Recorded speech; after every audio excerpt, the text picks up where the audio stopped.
Labour MP skewered by ITV GMB's Susanna Reid as she stutters over NHS changes. Hello everyone, welcome back to my channel. I hope everyone is having a wonderful day.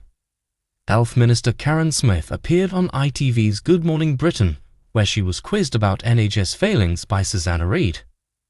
A Labour MP was left stumbling for words as Susanna Reid quizzed her over the NHS this morning.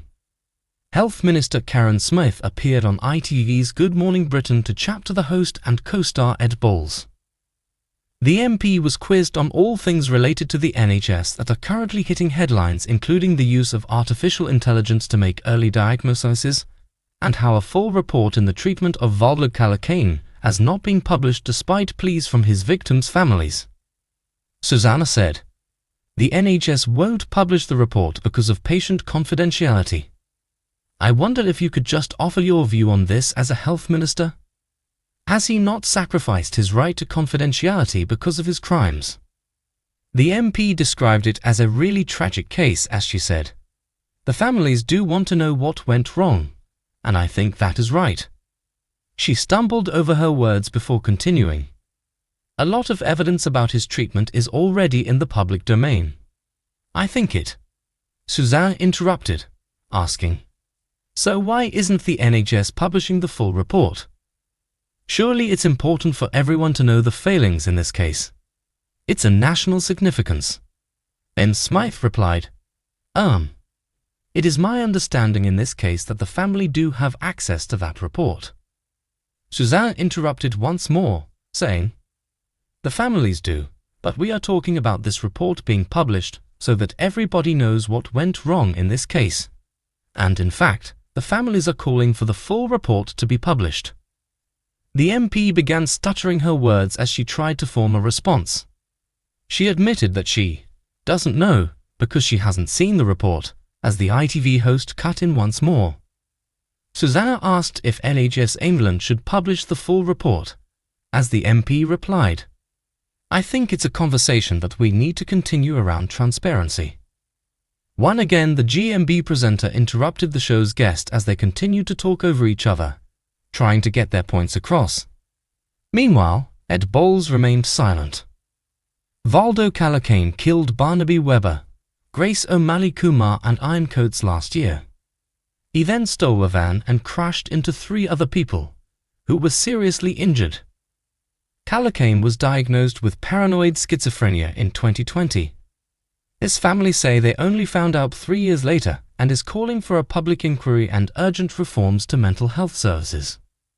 According to the BBC, medical records from July 2020 said, "There seems to be no insight or remorse, and the danger is that this will happen again and perhaps Valdo will end up killing someone."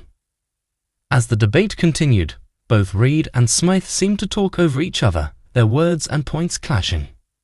Ed Balls, sitting alongside them, remained mostly silent, watching the interaction unfold.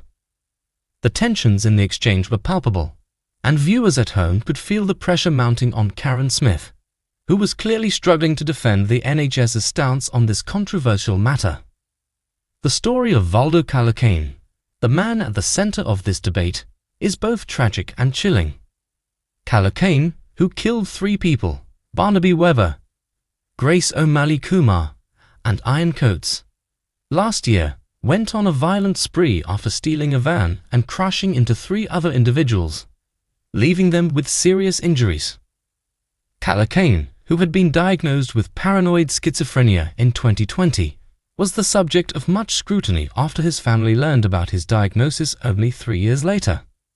They have since called for a public inquiry and urgent reforms to the mental health services that failed him. For many, this interview only served to underline the widespread concerns about the state of the NHS and its ability to be transparent with the public. The incident raises important questions about patient confidentiality, accountability, and the role of the NHS in addressing public concerns. Should the families of victims have the right to know the full details of a report, or does patient confidentiality override their need for closure?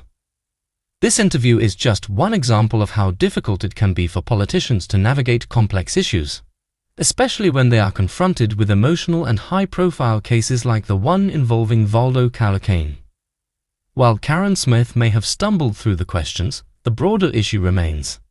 How can the NHS improve its transparency, rebuild public trust, and ensure that similar tragedies are prevented in the future? So, what do you think? Should the NHS release the full report, or is patient confidentiality too important to compromise? Let me know your thoughts in the comments below.